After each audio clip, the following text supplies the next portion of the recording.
All right, let's just give this a second here.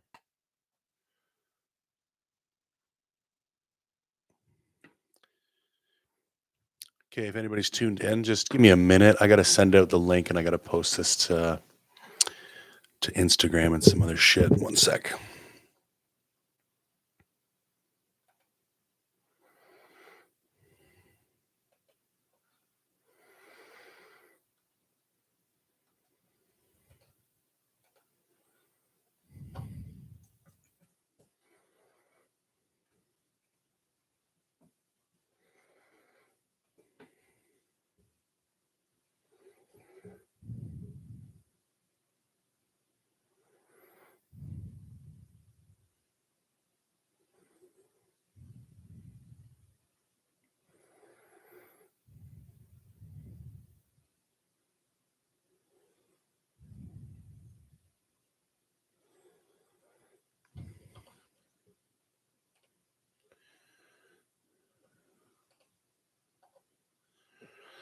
All right, welcome everybody who's tuning in. Just give me a second here. I need to post this link to Instagram and send it to a couple people, and then we'll hook right into this. This is the first live podcast, so if things are a little bit wonky, yeah, just have some patience with me. And if anybody can hop in the chat, maybe even just let me know you can hear me and see me and like everything's coming through loud and clear, that would be helpful.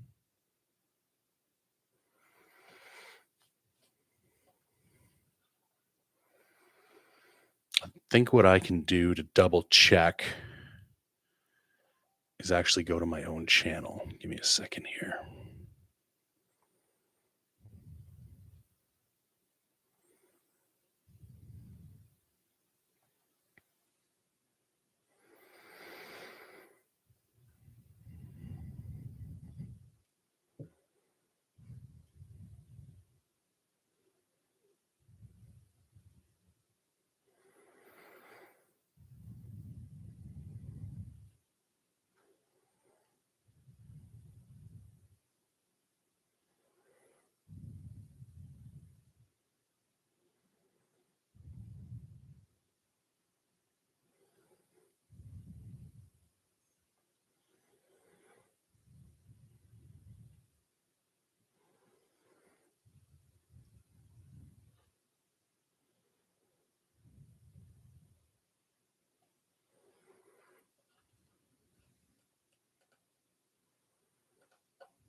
All right. Perfect.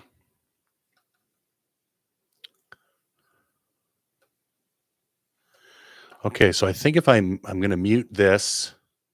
All right, there we go. All right, perfect. Okay, I've posted it to Instagram. I'll be a little bit more organized from now on about these. And I think to potentially I'm going to try and have some guests pop into these cuz like I've wanted to have more people just be on the podcast just to like hang out, but the whole like formal interview style makes that a little bit tricky because you want to have somebody back on for a second time, but it's like I don't know if there's really a whole second interview to do here, but like some dudes you just kind of want to like hang out and stuff. So once I get the kinks worked out with this, um once I get the kinks worked out with this, then I'll be able to kind of have some people on. I'm gonna have to figure out how to do this because now the chat's like kind of distract me. That's all right. We're gonna get this sorted out. I appreciate you guys coming in. I appreciate you guys saying hello. I wasn't even sure if anybody was gonna pop on for the live bit of it. Um,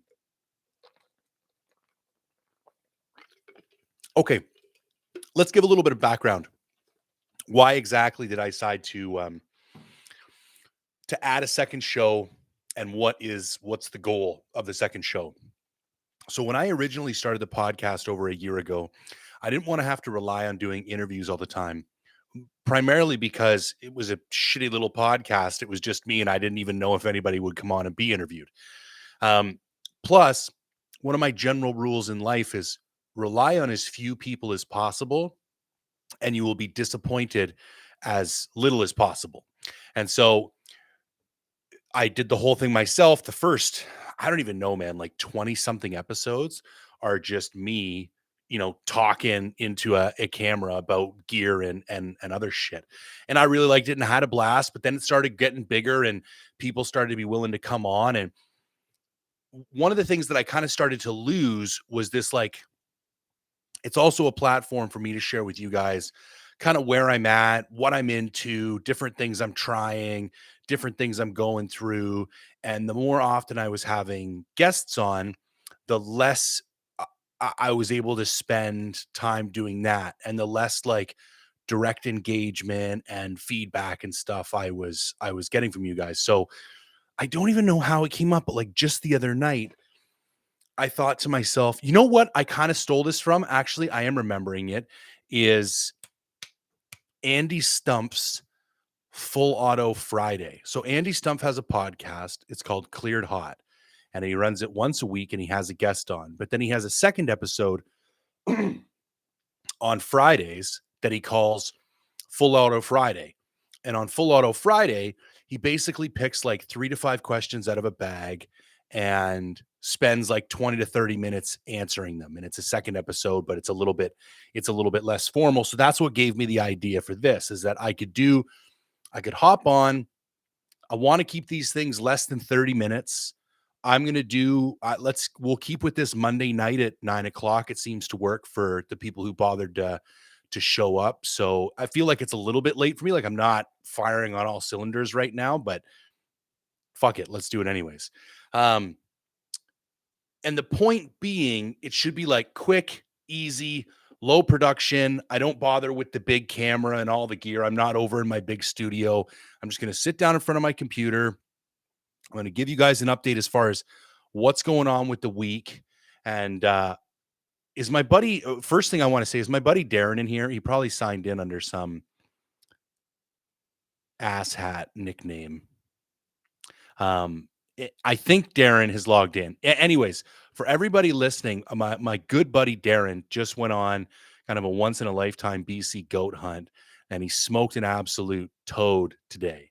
And if anybody wants to see, and I'll get better at this too. I need to. I'll do the screen sharing thing next time so that I can. Hang on, I'm going to turn up my mic a little bit because it looks like it's coming in a little quiet. See if that's a little bit better. I'll have it set up next time so that I can post pictures and do screen sharing and do all that kind of stuff. But if everybody goes to his Instagram, it's all one word. It's shooting on the daily. So SHOOTINON the daily. Shooting on the daily. All one word.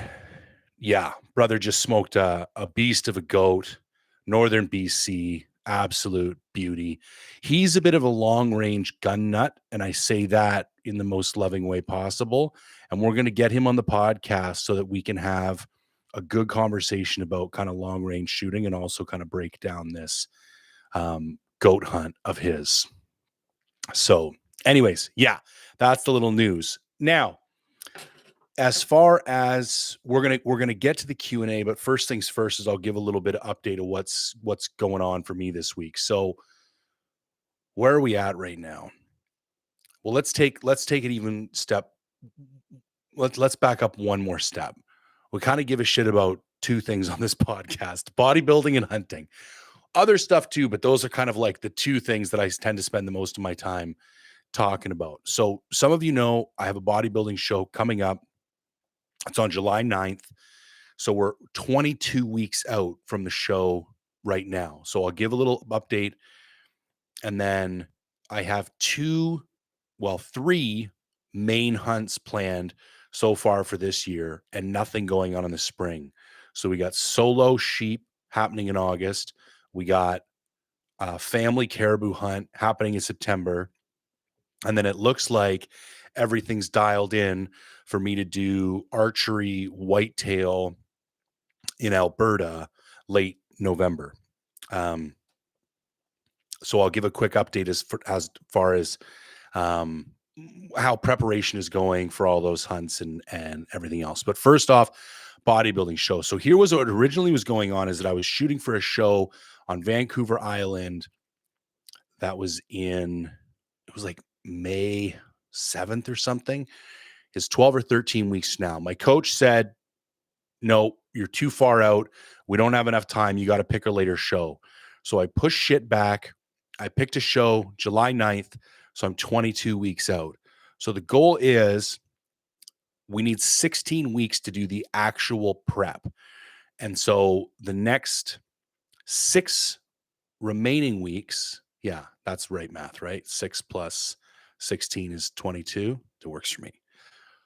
We're going to be recomping. So recomping is essentially when you keep your calories relatively close to maintenance and you hope to shed a little bit of body fat and put on a little bit of muscle.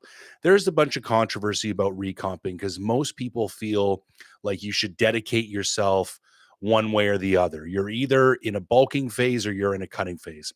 And I would agree that that's the most efficient way to do about it. But when you're getting ready to go into one of these preps, you almost want a little bit of period of stability first, like you're trying to get your body kind of back healthy and kind of you want to enter into these things optimally because they're pretty brutal from what I understand. This is my first one, but half the reason I'm doing it is just because of how brutal it is. I don't even, I don't know how I'm gonna end up looking, but the whole point is just to try and go through this kind of ridiculous process for the suffering of it all. So anyways, the whole thing started out pretty rocky. I ended up injuring my back. I had a bunch of other problems. I was behind the 8 ball. And then everything kind of slowly started, clicking into place. And I'll say right now, I'm feeling better than I have the entire time. The diet is on point. My diet hasn't switched for the last 3 weeks. I've weighed 267 pounds at each check-in for the last 3 weeks. Everything is kind of going according to plan. So the one thing and whatever, the whole point of this is to be transparent about it. So I've shared before that, yes, I'm on gear for this competition. I've been on TRT for the last 4 years. And yes, I'm ramping that up. I'm not going to get super specific because I'm not an expert in this field and it's not my place to give people recommendations for this kind of shit.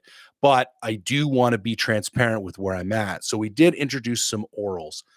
Now, again, I'm not going to get super into the weeds, but orals are more hepatotoxic than non-oral steroids, which means they're worse for your liver. And so you need to be careful with them. And they don't agree with everybody. And the one thing that I did notice is that my appetite started going for a shit. And I started feeling like mildly nauseous. And so I took them out. And I took them out maybe 3 days ago. And everything's kind of started to get back to where they are. And I've just gone back to my normal stack the way it is. So one of the reasons I share this is that I think there's a common misconception that like orals are like a light version of steroids. And a lot of people will start, well, I'll just do some D-ball. And they feel like they're not really going on a full cycle. And you should realize that actually the orals are worse for you than the injectable ones because they have to be metabolized by your liver where the injectables go directly into your bloodstream. So anyways, that was the little learning lesson from the past couple weeks that, my system didn't really like those. So I took them out and we'll find another way to solve that particular problem. Somebody's asking in the chat, no spring bear. Spring bear is up in the air, man. It's really going to depend where I'm at with prep. Because prep is 4 months long, I really had no choice but to sacrifice at least one of my hunting seasons, like winter, summer, or fall. Like something was going to get and going over everything, spring bear was the one that I was like the least disturbed to lose. I mean, I love spring bear, but I also get to do a lot of spring bear. I've shot more bear than anything else, so I don't feel like, I've had a lot of opportunity and I'll have a lot more opportunity. So depending on where I'm at with the prep, I may I may do spring bear, I may not do spring bear. We'll see. Um, sorry, I'm just filling with my volumes here. I'm trying to get it so that it sounds good. We'll get all these kinks worked out for next time. What I may do is some day hunting for spring bear, which is what I used to do just out of Vancouver. Drive up to Hope for a day, go to Squamish for a day. Also, a couple of people, one dude in particular at the gym has hit me up, and him and his boy have never been out hunting, and he would like to get out. And I thought to myself, this would be a really excellent opportunity. I could do maybe 3 or 4 day hunts over the course of the season and try and grab somebody different each time, and maybe get some people out who haven't had a chance to get out. And that would still allow me to like stick on my diet and do all the things that I would normally do, but still not only also get out and hunt, but also kind of share the love and get some people out hunting who haven't had a chance to get out hunting before. So I think that's currently the plan. Also, I always go up to Landers, and Landers, kind of been shut down for the last 2 years with COVID, and he's going to have a shitload of hunters going up there this year, and I don't want to be an imposition on him. So, um, I may. Oh, there's Darren there. I wonder how delayed this chat is. Um, yeah, Darren's gonna pop by and tell me all about the hunt. But anyways, I don't want to be in a position when he's got a shitload of hunters up there, which would mean I'd have to go hunt somewhere else too. Even though he'd probably invite me up, I don't feel right. He's got a lot of hunters, and he needs to. They should be the ones hunting. I'll go figure out someplace else to hunt. All right, we're kind of drifting here, and I'm ranting and everything a little bit. So let's kind of get into the Q&A. And I think for next week, here's my commitment with these live Q&As. We're going to do this for 2 months. Um, I firmly believe that you have to, in business development, there's this thing called a minimum viable product. And anytime you're launching a new product to market, you want to first develop a minimum viable product. And this is like the cheapest, easiest version of the product that's still a strong enough representation of your product that you can actually test it out in the market. And I don't believe that me just doing this once or twice is going to test it thoroughly enough for us to figure out if this is a worthwhile endeavor, adding a second episode. So my commitment to everybody is that I'm going to do this every Monday for 8 weeks. And if at the end of the 8 weeks, we all think there's value in it, you guys are liking it, I'm liking it, it's good to go, then I'll keep doing it. If we get to the end of the 8 weeks, and it didn't really serve a purpose and nobody's really getting a bunch of value from it, then we'll scrap it and we'll look at other ways we can deliver value to the community. But during that 8 weeks, I'm going to try some different things, and we might, the formats might be a little bit different. Maybe one week I'll just pick a topic and just riff on it for half an hour, like, tents or bivvies or something like that. And then the next week will be a more full-blown Q&A. Suffice it to say, we will run with this for 8 weeks, and then we'll decide what we're going to do at the end of those 8 weeks. And like I say, I also want to make sure and have some guests on. Because I think this would be a fun format to have just a few guys kind of sit around and bullshit, and answer some questions. So I'll work on having that maybe even for as early as next week. But we've already burned 20 minutes here, and that's the other thing. All these will be going up on the podcast stream. So if you're listening to this on the audio and it's a little fragmented or doesn't make a whole lot of sense, remember that the primary place for this is going to be the live podcast, and the kind of secondary home from it will be the replayed audio podcast on the typical channel. But I'm going to title them differently. So the main podcast will still be the Mindful Hunter podcast, and it'll have the typical titles with the guests and stuff, and I'll find another naming convention for these ones, like maybe Monday Night Live or something like that, just so if these episodes aren't your cup of tea, you don't got to listen to the first 5 minutes to realize it's something that you're not interested in. All right. And if anybody's got any other questions that they want to pop in the chat, go nuts, and we'll try and get to all of them. All right, I'm going to start at the bottom and work my way up. All right, so Matt Brown says, might already be on a podcast, but it'd be interesting to hear how much you are investing in your health and fitness. And it's like, this is a pretty deep rabbit hole, and probably an embarrassing question to answer, especially given the fact that I'm about to go into prep. And I was talking to my wife about this earlier tonight, because she spends a shitload on her health and fitness too. Like, she has multiple yoga memberships and does all kinds of stuff, and because it's part of what keeps her happy. But I was just trying to think of it like, let's just walk through and kind of add this up if we're going to put everything under health and fitness. And let's keep this limited to the next 6 months, because that's kind of like the prep, and I can basically forecast all of the costs from now until the end of prep. So gym membership, I've got a little spreadsheet here open. We'll add these up as we go. So gym membership is $50 a month.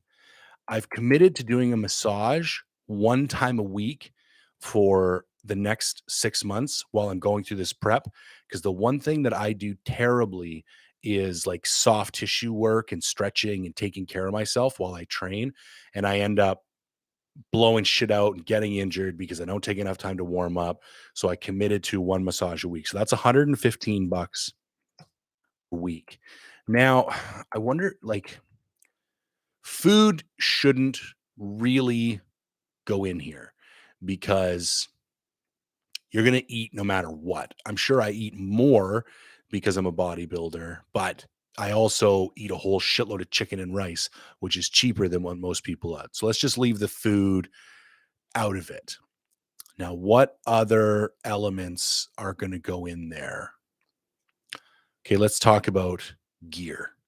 And I'm not going to get into the exact stack, but let's call gear like $250 a month. And then health supplements, I added this up the other day, and it's $400 a month. Now, this is like stuff for your liver and your kidneys and your heart and a whole whack of stuff.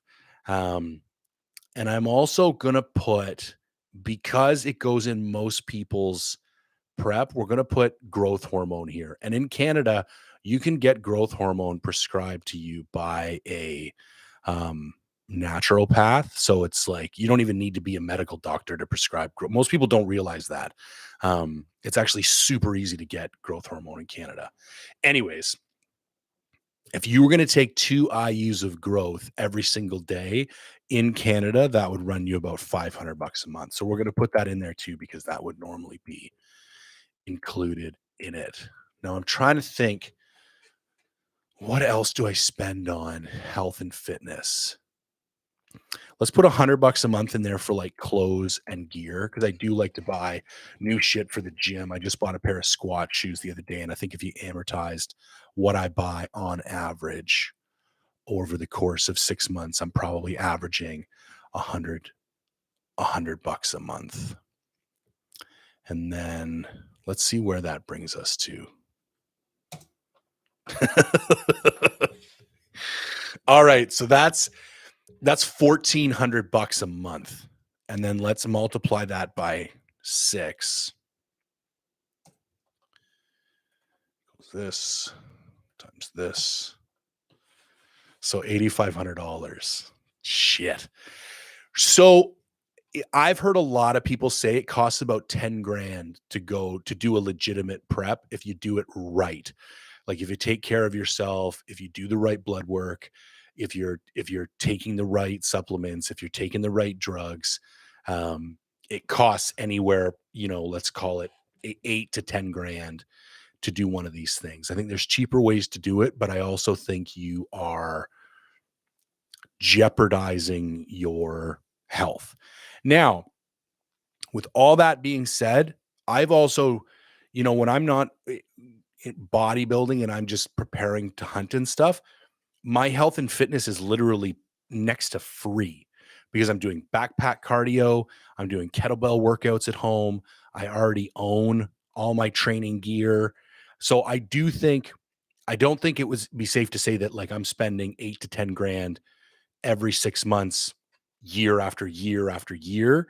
I think this is a bit of an anomaly, but the reason I use this as an example is because I also think it's kind of ridiculous and kind of fun to let like, I'm lucky. I work hard for a living. I do pretty well for myself. And if I want to blow 10 grand to get shredded inside out and get on my underwear on a stage, I mean, fuck it. I'm gonna do it. I think it's kind of funny.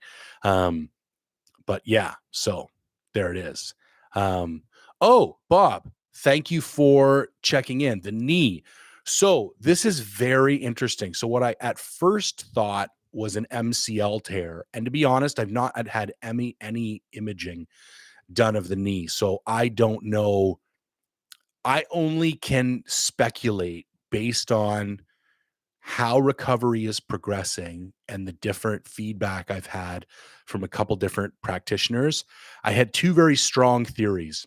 One was a moderately torn MCL, and one was patella tendonitis.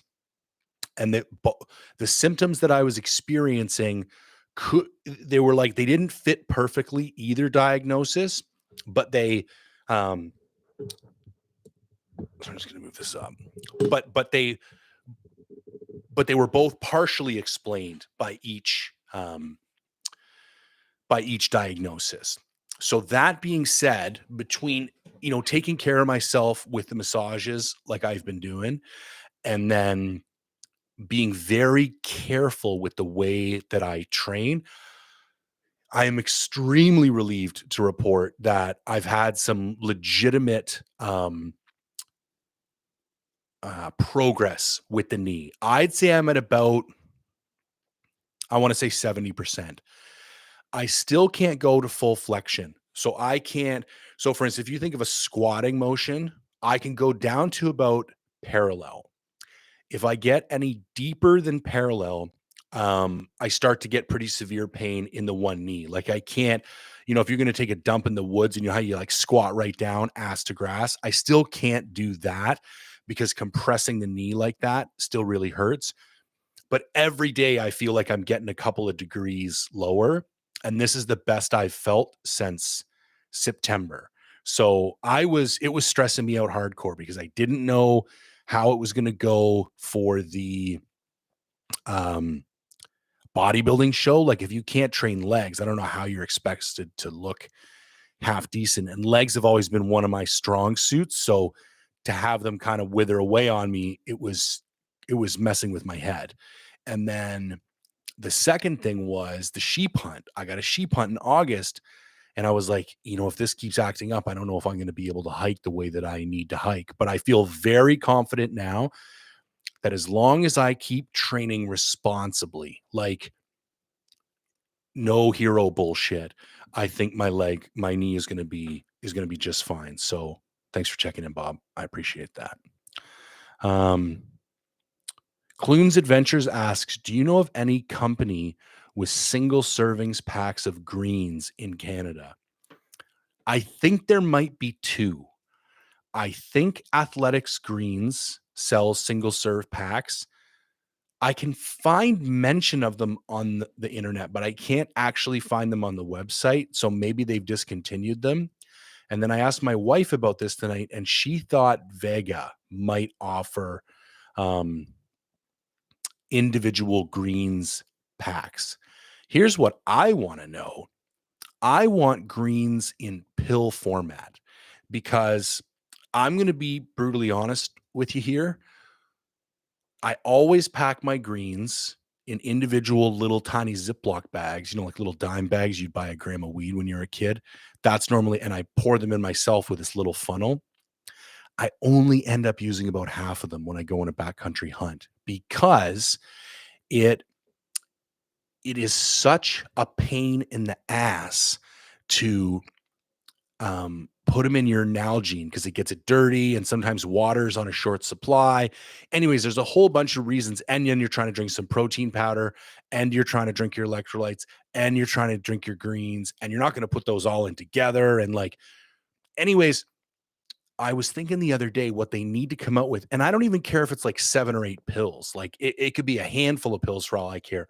I just want something that I don't have to put in a bottle and stir around with water. I just want to be able to chuck a handful of pills in my mouth and get my green supplement in the backcountry. So if anybody's come across something like that, please let me know. Um, Otherwise, who knows? Maybe the mindful hunter will have to branch out into making supplements. Okay, Dan's got a question. Looking to spend 3K on a spotter. What's your personal opinion on what to buy? Leaning towards the Swaro 20 to 60 by 65 mil, but also I've heard the Zeiss Conquest Gavia 85 mil is pretty legit. Okay, I'm going to give you a couple different options here. I personally haven't looked through the Zeiss Conquest Gavia. I did own the Zeiss Conquest binoculars, and I will say the glass was quite nice, but the the word's escaping me right now. Starts with an E. You know, like anyways, the way that they were made and the way that you handled them was kind of piss poor. And I was a little bit disappointed that that was the best that, you know, Zeiss could come up with. The eye caps came off and that stuff. So my concern with the Conquest Gavia spotter will be that the glass would be half decent, but the housing would be subpar. So what I would actually probably lean towards is buying a used piece of alpha glass. I know a lot of sheep guides who run the 65 millimeter. And I think if you're comfortable running that Swaro 65 millimeter, I think that's worth looking into. For me, there was a big difference in the clarity when you started getting up into those 85 and 95 mils. Like when you look at actual surface area of a 65 millimeter spotter compared to, you know, even like a 12 by 50 bino or a 10 by 42 bino, they're actually very similar surface area. And I can't do the math on the back of my head, but you might actually have more surface area with two 10 by 42s than just one by 65, if I'm making any sense, like the actual surface area of glass.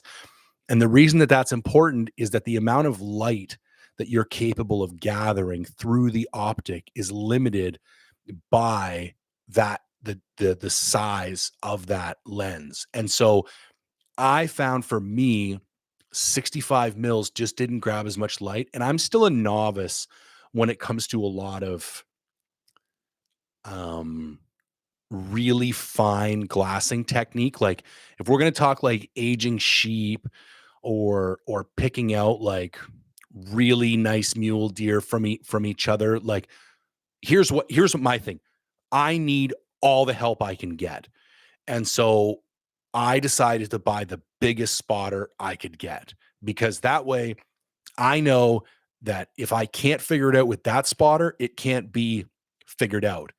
Now, if you were more comfortable, if you'd spent more time glassing, if you'd looked at more sheep, I think you'd probably totally get away with a 65 mil. I think a lot of sheep guides do, and I think they do very good at it. And I think it's also a lot lighter. Like the one thing that I will say about my 95, my Zeiss Harpia, is like that thing is a pig, man. Like it's a pig. And when I'm going through my pack trying to shave weight and I'm looking at this almost 6-pound spotter by the time I put the neoprene sleeve on it, and it's like, I don't know what the 65 mil is, but I think it's probably at least 2 pounds lighter than the 95 mil. So like, let's say you would get here's the two options that I'm going to put forth. I don't like beta glass. I like alpha glass. And the best piece of advice I ever got is, you know, all these budget questions, like I've got this much, what do I do? The answer is save up more to get what you want. But I think with $3,000, I think you're real close to like a reasonable budget for a spotting scope. And I would say either get that Swirl 65 mil or get a used piece of alpha glass like the ATX 85 or 95 from Swirl or the Zeiss Harpia 95. Now, here's another, I'll give you another piece of unsolicited advice. I do love my Harpia. I do think I've run it side by side the ATX, and I still do like my Harpia better than the ATX. What I really like about the ATX system is that you could buy one eyepiece and you can switch between lenses. Okay, so let me break that down. When you get the Zeiss Harpia, you got to buy the main body of the spotting scope. Let's call it $5,000. Then you got to buy an $800 eyepiece. Now you have a $6,000 scope. And those two pieces only ever go into each other. I don't even think you can use the eyepiece for the 95 on the 85. With the ATX system, you can buy one eyepiece and then you can put the 85 mil attachment on the end, or you can put the 65 mil attachment on the end. So the nice thing about that is you only got $3,000 right now. So go buy the ATX 65 mil, and then down the road, you know, you save up a little more cash. And they're about half each. Let's say they're $2,500 for the eyepiece and $2,500 for the lens. It's not exactly that, but it's close in Canadian. What you could then do is just go buy the 95, and now you have a fully modular system. So when you are going super deep and need to stay ultra light, stick with that 65 mil. When you do a little closer to the road or you're truck hunting down in Arizona or something, grab the 95 mil. So anyways, long-winded answer. I think I would probably do either a used 85 or 95 or a brand new 65 if I had $3,000 in my pocket. I will tell you, I've never regretted buying my Zeiss Harpia. The other thing is I've sold all my other binoculars and I only own the NL Pure 12 by 42s. First, I had like shitty Vortex. Then I bought the Razor HD 12 by 50s, sold those. Then I bought the Zeiss Conquest 10 by 42s, sold those. Then I bought the Zeiss Victory 10 by 42s. Then I bought the Swirl 15 by 56s. And I thought the combo of that Zeiss Victory 10 by 42 paired with the Swirl 15 by 56 was going to be my combo for life. Like, to me, that was just the perfect pair of binoculars. And then I ran the 12 by 42s and I was like, you don't need both. The 12 by 42 NL Pures, in my opinion, take the best characteristics of that 10 by 42 alpha glass and the 15 by 56 kind of beta glass, because the SLC is not of the same caliber as the EL. And so I sold both of those. So I've literally bought and sold whatever that was, 6 or 7 pairs of binoculars to work my way all the way up to the NL Pure 12 by 42. And I kind of did the same thing with the spotting scope, except the only other one I bought the Razor HD 65 mil, and it was a piece of shit. And the Razor HD binoculars are actually pretty decent, but the Razor HD spotting scope is a piece of shit. Sold it and told myself I was never buying another spotting scope until I could get like an alpha spotting scope. So I don't think you will ever regret buying alpha glass. Okay. Oh, this is great. We got lots of questions coming in here. Okay. So Fred says he's going to get himself a Nalo 3 vestibule or not. I do mostly mountain backpacks, so I'm afraid of the trouble of finding the appropriate footprint. Well, here's the other thing with a Nalo 3. A Nalo 3 is a hell of a lot of tent for um, for one dude. Now, if you're going to be two people, I think that that is starting to make sense. And I will say the vestibule on the Nalo and because the Nalo is the 4-season version, and I think it's the Onion is the 3-season version. Let me pull this up real quick. This is why we need to do. I'll do screen sharing for next year, so for next week, so that you guys can kind of follow along as I look at stuff. So here's the thing about the GT. I wouldn't, if I wasn't gonna get the vestibule, I probably wouldn't actually get this tent. And let me backtrack. I did a comparison between the NIAC and the Nalo 2 GT when we were on a sheep hunt, and you can find that video on my YouTube channel. And the vestibule really changes the game because you can cook in there, you can sit in there in the rain, um, and you can do everything. But without that vestibule, there's really no benefit to the Nalo, to the tunnel type tents over the freestanding type tents, like the NEOC, the NEAC, Solo, the tents like that. So, and here's the other thing. I'm going to throw another option at you because this is what I have now done. I prefer a freestanding tent, and that can be a somewhat controversial.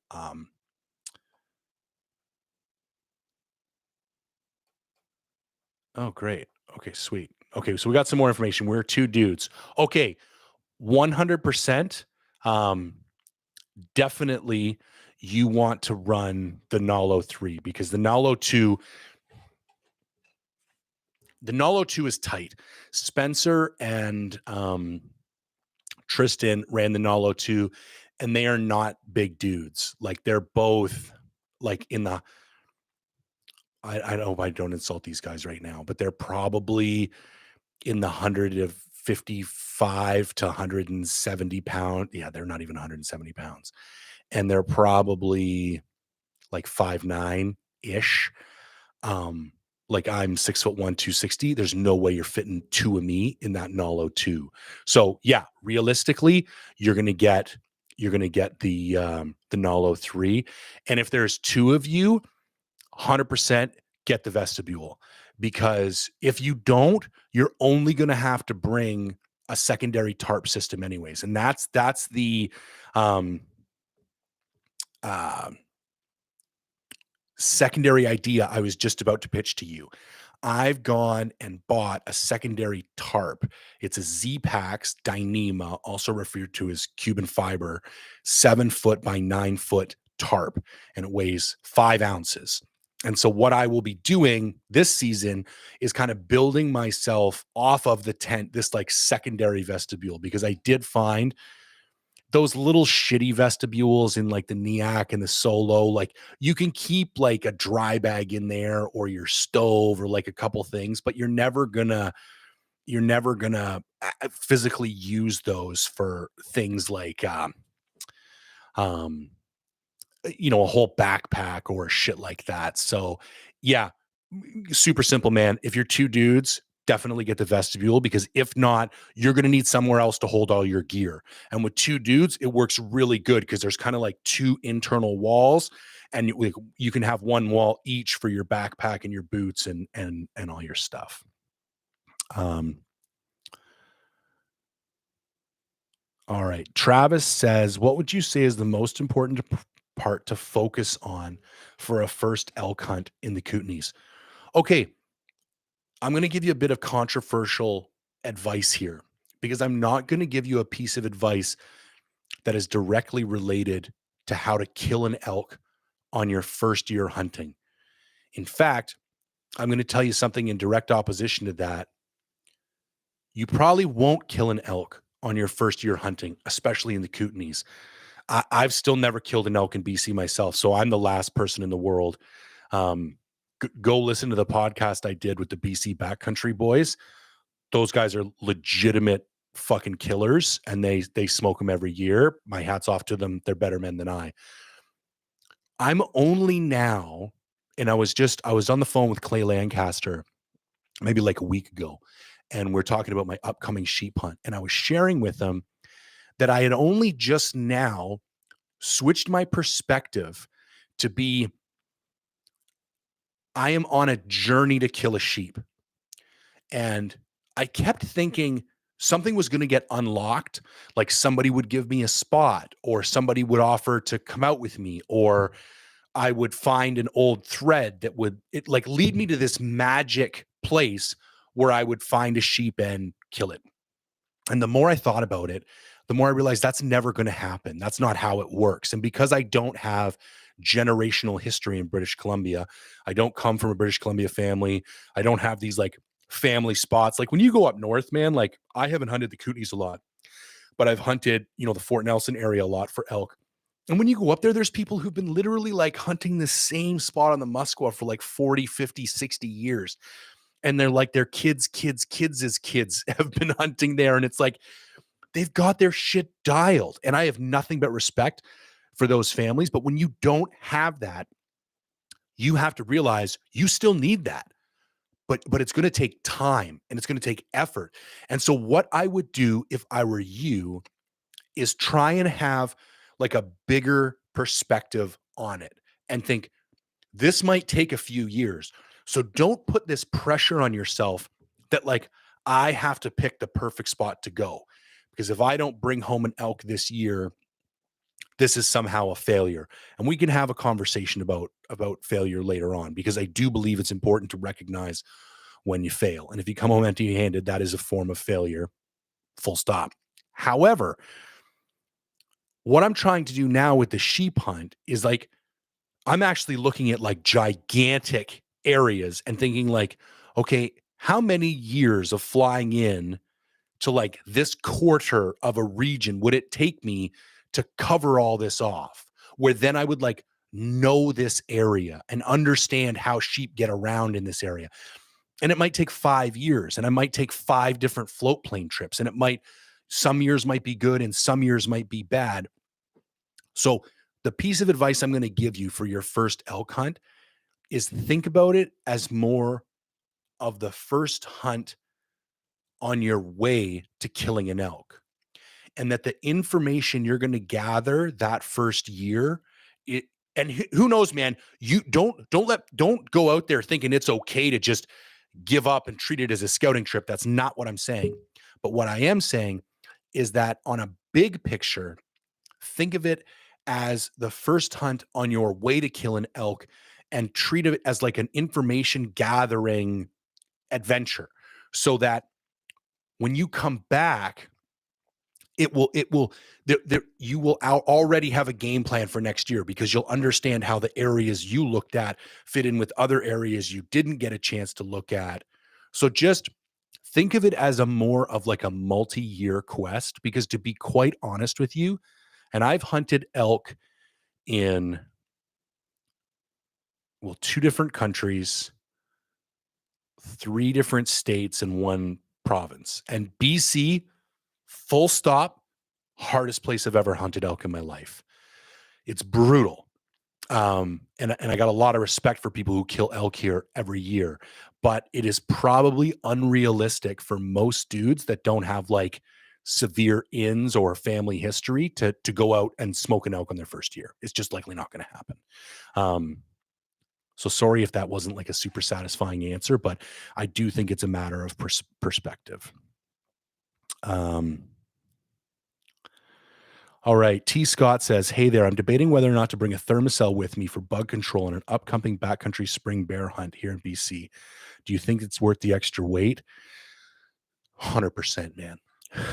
100%. Thermocells are outstanding. I used them on my last year's bear hunt, and I was blown away by how good they are. And they literally weigh next to nothing. Now, what I will say is there's a bunch of different kind of thermocells, and that some of them have batteries, Some of them don't. Some of them run just on the butane, and some of them are like fancy and ornamental. They have one specific one. I think it might be aimed at white-tailed deer hunters. It almost looks like it has a handle on it. It looks like a little paddle, almost like a ping pong paddle, but like a little bit bigger. Um, and it's very lightweight, and it just takes the butane. And that's the one that I would highly recommend getting, because you're not going to be carrying around a lot of extra weight. I think the butanes last for 12 hours and the little tabs last for 4 hours. So if you're going in for a week, you could probably just take 3 or 4 of those butanes and maybe a dozen of those, the little blue pads. But I would say 100%, man, because even it's like a spring bear hunt too. It's like, it's not going to be shitty, crazy weather. Like, it's not like a winter hunt.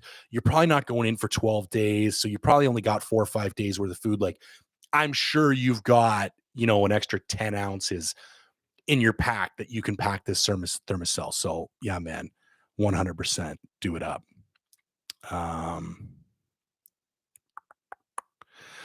Brett says, check out the Gossamer Gear Poly Cairo ground sheet. It's $11. Is that right? $11? That seems cheap, man. It's 4 ounces and durable enough for multiple trips. Okay, I love it.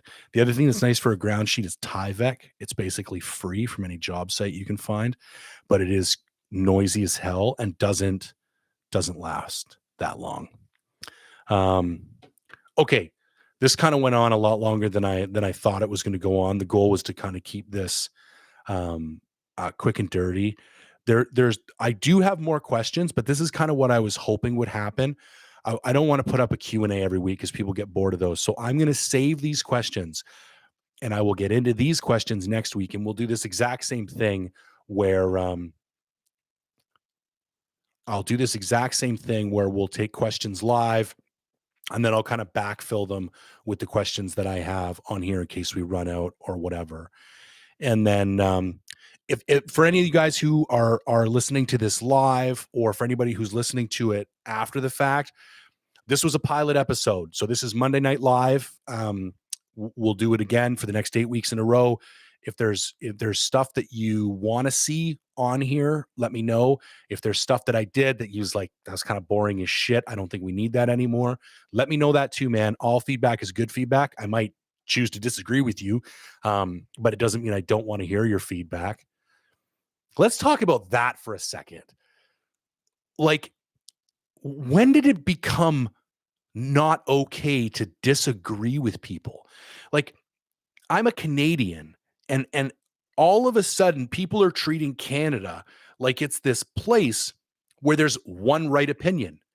And it's like, I don't care if you are a white supremacist or like a racist black guy, or like, there are all kinds of people in this world that I personally think are idiots, and I don't agree with any of their opinions. But in my country, all of those people are allowed to voice their opinions. And then it's up to the rest of us educated, thoughtful individuals to realize that they're full of shit and just ignore them, or go have conversations with them. This world that we're living in now, where like, it's not okay to voice dissent, and it's not okay to have different opinions from other people because they somehow offend you. I am not okay with living in that world, and I don't want anything to do with that. And I'm not going to go on a huge rant because we're all sick of it. And I think if you're listening to this podcast, you're probably of the same ilk that I am, that, you believe in the right to free speech, and you believe that, we should be able to choose certain things with our own society, and that things shouldn't be forced upon us. And I'm not going to dive down that rabbit hole about what's happening to Rogan and all that shit. But it would also be remiss of me if I didn't bring up at all, because it's kind of the biggest thing going on right now. So hit me up. You can shoot me a DM, mindful_hunter on Instagram. You can shoot me an email, j@mindfulhunter.com. I would love to get some feedback. Thanks everybody I didn't even know anybody was going to pop in. So that was pretty badass. I'm glad y'all showed up. And hopefully we'll see you next week. All right, guys. Thanks for tuning in.